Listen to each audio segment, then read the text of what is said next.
Lexus NX Z10, and there are systematic shortcomings in technology. No matter how the Lexus growers splash saliva, supposedly the Lexus does not break down at all.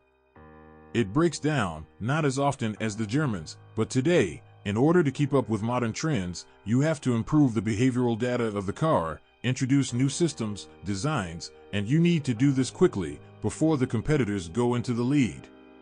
It is precisely these complications in the design of the Lexus NX that differs from its donor platform, the Toyota RAV4.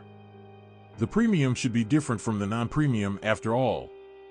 Under the hood of the NX 200, a 2.0-liter 3ZR FAE engine is working, and it is just interesting because there is a valve-o-matic valve lift system, which the 40th RAV4 does not have, and just with problems this valve-o-matic system and many NX owners have encountered. This sore manifests itself either by uneven operation of the engine with the check engine lamp ignited, or by a complete failure to start the engine.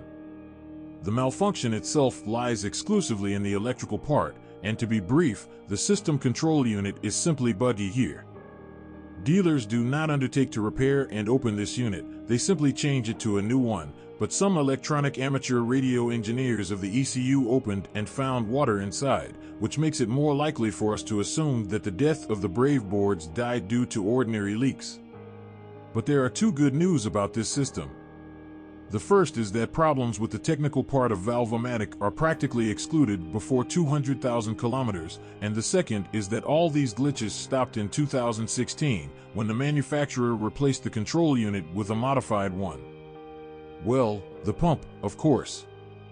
I can't miss this, because I don't understand why the Japanese still haven't had the time or desire to cure the pump from constant leaks. Why do many owners change it to this day? Who is at 30,000 kilometers, who has time to drive a little more, who is under warranty, who is on his own, but up to 100,000 kilometers it starts to flow for sure. And this applies not only to the 3ZR, but in general to almost all Toyota Lexus gasoline units. The old and not quite good Toyota Soar with crackling VVTi clutches when starting on a cold has not gone anywhere. Although, here the claims are purely superficial, since these sounds do not lead to anything else. And in general, many note the noisy operation of the 3ZR FAE even in a perfectly serviceable motor. It works like a tractor, only such, you know, Belarus of the premium segment. And more, rather than a complaint, but a light remark. Lexus NX 200 owners don't like fuel economy. A 2-liter engine with valve-o-matic is not shy about eating 15 liters per 100. Well, that's the end of the 2-liter aspirated. In fact, as you can see, there is nothing serious from the listed weaknesses, everything is solved and often even during the warranty period. Although this is not an ideal that one often hears about, I am ready to fully recognize its relative problem-freeness. As for the resource, you should not worry about it even if you roll 50,000 kilometers a year. 350,000 kilometers, the NX 200 engine is able to pass a minimum, and with good maintenance, up to 500,000. And, I agree, in this regard, most, not all, German engines can only quietly envy.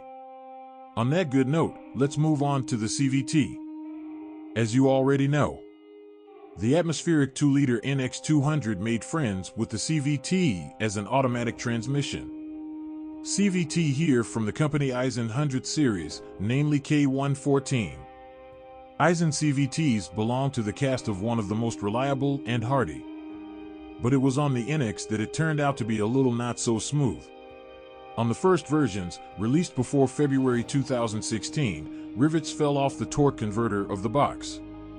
Here is such a rhyme turned out. Unfunny.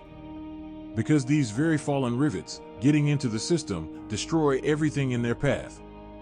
This usually resulted in the replacement of both the gas turbine engine and the gearbox along with the gearbox. It's good that the problem didn't take long, it happened on early runs, when people were still under warranty. Therefore, if in search of a car you suddenly got hold of a 5-year-old Lexus NX 200 with low mileage, let's say 20 TkM, which stood in the garage, but is no longer under warranty, then it certainly makes sense to abandon such a highlight of the used market. Let them take those who do not know about this problem. It's too early to talk about the average resource of the K114 variator, since the NX is still relatively new. The average annual runs on them are usually small, but it is safe to say that in addition to the flying rivets on the first versions, there are no other surprises.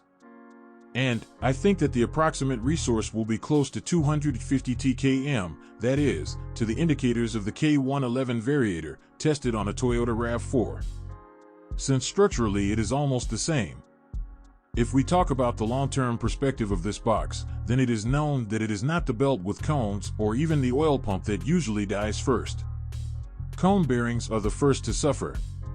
They start to buzz. There are times when they do not live up to 200,000 kilometers, but for this you need to make fun of him. The key to the health of the variator is probably known to everyone. This is a periodic oil change, preheating in the winter season, the absence of off-road driving and no trailers, towing, and some other conditions that can cause the gearbox to overheat. Speaking of all-wheel drive, many complain that the NX is no off-road. Of course, all-wheel drive here is not intended for attacks in the forest. It is solely for comfort, safety of movement. The electromagnetic clutch for connecting the rear wheels, although a problem-free assembly, does not tolerate off-road bullying. Like all other clutches consisting of friction clutches, it overheats and turns off until it cools down. Let's talk about turbo versions. We have a turbo with the NX200T marking until the age of 17, and after restyling it was called the NX300. As you can see, no matter how much Toyota Lexus opposed the creation of turbo sets, in the end they still partly followed the path of development of German engine building. Engine 8AR FTS. This is also an aluminum chain 2-liter, but with its own characteristics. A lot of attention was paid here to heat transfer processes, which led to some non-standard solutions. Crazy motor. Let me tell you how many not entirely new, but unusual solutions are here, and you will say whether such a motor can work without problems or not. Let's go. A cylinder head with a non-removable exhaust manifold, or rather, it was created at the same time as the cylinder head. Approximately, like the new Vagiovsky motors, 3 thermostats, on the radiator, in the cylinder block and in the cylinder head manifold, 2-chamber pallet, combined injection. That is, both distributed and direct, water intercooler with a separate electric pump. The turbine itself is not Garrett, not IHI, not Borg-Warner, but of its own design. Without variable geometry, but with 2 hot impellers. That is, an impeller for a pair of cylinders. That's rewarded, right? Well, the owners of BMW, drooling in anticipation of the list of sores? Expanding the bulletin of weaknesses? So, with the advent of the snail, some problems came up to 8AR. For example, the vacuum regulator of the turbocharger actuator, CAT. Number 25819-0W010, was considered a weak point here. Refuses periodically. It cost 6 TR in the original. Farther, combined injection has led to an increase in the sensitivity of the fuel system to the quality of gasoline, and in our area this is important. And that's it. Aloo. I have nothing more to list. It is clear that sooner or later something of the heap will falter from old age. Something will break out of what could not have been here at all, but now it is already clear that nothing crumbles on early runs up to 150 TKM. Interestingly, there are no problems with the turbine itself before a reasonable time, largely due to a well-thought-out heat exchange system. It overcomes the mark of 150,000 kilometers exactly, even when changing the oil according to the regulations. With the 8AR FTS engine, the Japanese proved to the whole world that they did not put gasoline turbine units into series until they learned how to make them with high quality. Oh, it's a pity that they forgot about the pump. She breaks here too. In addition, this, in my opinion, wonderful turbo engine comes with a classic 6-speed automatic transmission manufactured by Aisin U661F, which is structurally similar to the U660 automatic transmission that became famous not in the best light from the 40th and 50th Camry with 3.5. However, here are all the weak points that were previously cured, and you should not expect any shortcomings in reliability. In general, the box is also cool, there is nothing to fear. The only thing I would recommend is to change the oil in the gearbox every 50 tkm, unless, of course, the car is needed for a long time. Not for 100 to 150,000 kilometers. The all-wheel drive of the turbo version is the same as that of the conventional NX 200, that is, with an electromagnetic clutch, and the weak points are the same, that is, they are absent. A hybrid, due to its non-triviality, is almost always a big, complex separate topic for conversation, but now I will try not to burden you too much, to tell briefly and to the point. The motor here is almost from the same Toyota Camry, a 2.5-liter 2AR, only with the FXE prefix, that is, with different pistons and, accordingly, the compression ratio. The pain is still the same. There are few of them, they are traditional, a pump and phase regulators. Everything else, the motor is unpretentious. The only thing is that the hybrid device implies that the engine works only as a motor generator for a significant part of the time, which is why it quickly cokes. Transmission. In all publications, it is declared as CVT. So it is, the gear ratio changes steplessly, the essence of the name is preserved. But the variator here is not what people are accustomed to understand by the word variator. No cones or belt. Here we have an electromechanical planetary variator power split device. A smooth change in the gear ratio is achieved by a complex symbiosis of an internal combustion engine, 2 electric motors, and a planetary gearbox, or rather, all stepless is that the planetary ring gear is connected to an electric motor. We will not dwell on this in detail, since this story is enough for another article. Let me just say that this scheme has long been tested on other Toyota Lexus hybrids, and under normal conditions something breaks here infrequently. The only thing I will say is that batteries traditionally hate cold climates and long downtime, so travelers and other amateurs to make the car knock and freeze in a cold garage for 6 months are better off choosing a regular gasoline version. All-wheel drive in a hybrid is implemented completely differently than in purely gasoline versions. The rear wheels are driven by a separate electric motor, or rather a geared motor, so there are no cart-in shafts or, as some motorists like to call, all-wheel drive via Bluetooth. Needless to say, it is even less suitable for sorties into the forest. Here it is, a little support at the start on the rise. The suspension design of the Lexus NX was inherited from the Toyota RAV4 with virtually no changes. The only differences in the chassis settings and in the optional adaptive shock absorbers are available in expensive trim levels.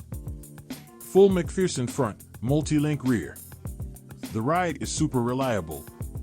Up to 150,000 kilometers can go to another world, except perhaps bushings and stabilizer struts. Everything else lives even longer. The same can be said about the steering. As for the brakes, I guess I'll chime in. Toyota, finally, decided to rid their offspring of the roll and uninformative brakes. Delivered.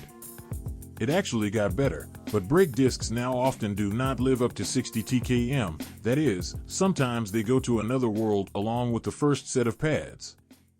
However, this is already a normal picture for relatively modern Toyota Lexus. RAV4 has the same trouble with discs, they do not last long. Get used to small additional expenses. I won't say much about the electrics either. Here, the Lexus NX is a typical Japanese, without the influence of force majeure. Everything here always works and nothing is buggy, including LED optics. The maximum that can happen is to erase the matte finish from the central display after the first wet cleaning. Many changed the display under warranty, and then the problem was cured. Finishing materials, of course, in some places do not quite converge with the concept of premium, but nothing is subject to premature wear. The owners noted that the sidewall of the leather seat can crack in the cold, but I would not classify this as a minus just because now this is all the time, including the cars of the German Troika. One way or another, the salon after the first 100 is still very young and fresh, which makes it a little difficult to determine the mileage by indirect signs. Speaking of mileage. Finally, the scourge of Toyota in terms of determining the reality of mileage has been cured. When buying a used car, here you can find out the real mileage or at least reveal the fact of its adjustment.